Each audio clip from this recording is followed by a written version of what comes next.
So there was a time in my mid-teens that I watched Predator basically every single day. And yes, I'm not diagnosed, but we're all pretty sure. There's just something about the way it's put together that just never gets old. The ridiculous, over-the-top action heroes with arms and chins bigger than any normal human could ever hope to have, a story that rollicks by at a galloping pace, and a big baddie that still holds up as one of the coolest alien designs committed to film. It's one of those movies that feels pretty simple on paper, but it does what it does better than anything else. Plus, the most gifable high five in human history. The point being, I bloody love it. So when I was doom scrolling one evening and I saw this clip from a movie that purported to be the inspiration for Predator, I definitely took notice. And then when I found that this film, Without Warning from 1980, is on YouTube in its entirety, you better believe that I had my evening plans sorted. And I just wanted to talk a little bit about it, because while it's definitely not a good movie, it is a good time, and I think more people should know about it. So within about 10 minutes, I got what these videos were going on about. It's absolutely just B-movie Predator. An alien comes to Earth, heads into a wooded area, and starts hunting people for sport. Not just your usual killing affair, but treating it like a game. Stalking, watching, taking trophies. The only thing missing was Danny Glover saying "pussy face." I know that's the sequel, but it's still iconic, leave me alone. And the similarities get even spookier when you realise that the big bad alien in Without Warning is played by Kevin Peter Hall.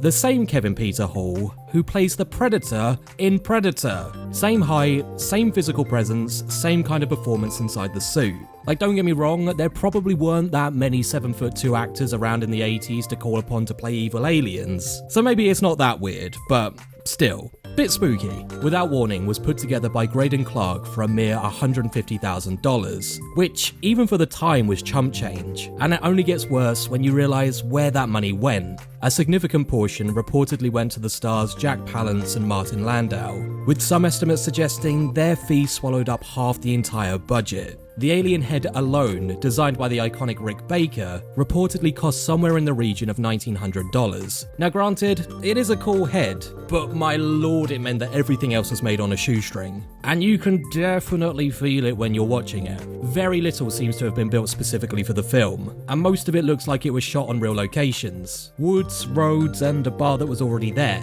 But honestly, that really isn't a bad thing. And it gives the world this lived-in feeling that makes it feel way more immersive than the budget might suggest. The opening scene is a really good example of what the film does well and what it does badly at the same time. A father and son go out hunting, but uh-oh, they're the ones being hunted. Who would have thought it? But instead of seeing the alien straight away, you get introduced to its weapons, which are these flying, disc-shaped buggers covered in hair, teeth, and tentacles. They get thrown at people, latch on, and start aggressively nuzzling. On paper, this sounds ridiculous, and honestly, it looks ridiculous as well. There's no getting around it. But at the same time, the way they're done, the practical effects, the movement, there's just something about them that I really like. Like, they're nothing that would match up to Yautja tech, but they still look pretty nasty. The effects work by Greg Canham gives them this sticky, unpleasant quality that feels more visceral than the clean lasers and blades in Predator. One review I read described them as super leeches, and I think that sums them up pretty well. After that, the film settles into a structure that feels very familiar if you've ever watched any horror movie from that era. A group of teenagers head into the woods, ignoring the warnings from resident local nutjob played by Jack Palance. A tale as old as time. Then Martin Landau shows up, and the film shifts in a way that I wasn't expecting at all.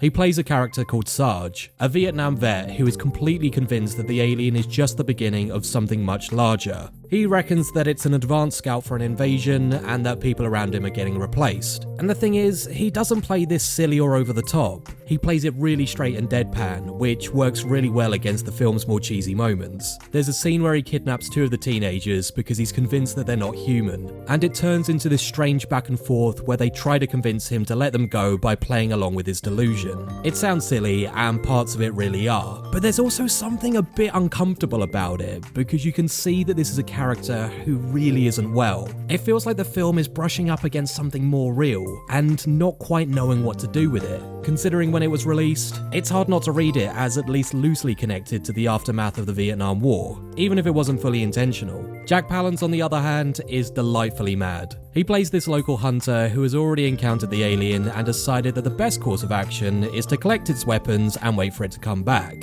There's this moment where he runs straight at the alien, shouting, "Alien!"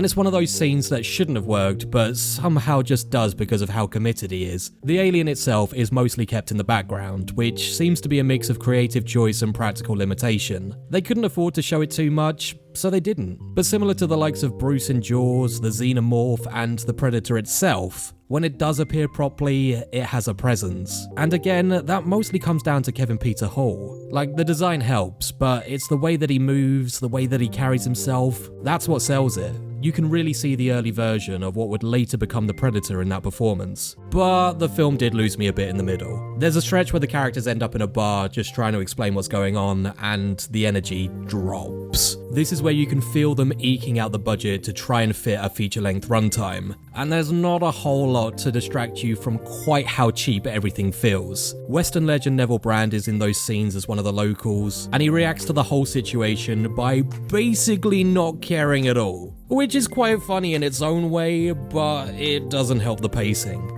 And this is where comparing it to John McTiernan's Predator makes the biggest difference. Predator relentlessly keeps pushing forward. Even in its quieter moments, it feels like it's building towards something, and the testosterone-fueled personalities keep it from ever feeling boring. On the other hand, Without Warning just kinda stalls for a while, and it takes time for it to get going again. One thing that actually surprised me though is how good some of it looks. The cinematography of Dean Cundy, who worked with John Carpenter on Halloween and The Thing, gives the film a level of atmosphere that you wouldn't expect from something made this cheaply. There's shots in the woods that actually feel quite tense, especially when the alien is being kept out of sight. It doesn't always hold together, but when it works, it really works. And by the time it finishes, I found myself liking it way more than I expected to. And that was without 4 to 5 beers, which would have helped it easily get a 4 out of 5. And I didn't enjoy it because it suddenly becomes a great film, because it really doesn't. It's uneven, the pacing is off, and the performances are laughably hammy. But there's just something interesting about it. You can see the idea that would later become something much more refined. And you can see people trying to do something ambitious with very little to work with. It ends up feeling like a rough version of something that would later be done properly, but that doesn't make it pointless. If anything, it makes it more interesting to watch, especially if you're already into Predator. You start spotting the similarities, the little overlaps, and the ways the idea was already there before it was fully realised. So, if you got the time and you don't mind something a bit messy, it's definitely worth watching. Just go in knowing what it is. It's not good, but it's not trying to be anything more than it is. It's got enough to keep you interested, and there's something quite enjoyable about watching a film that feels like it accidentally laid the groundwork for something much bigger a few years later. Will I be watching it every night? No. But you should give it a go, even if it's just once.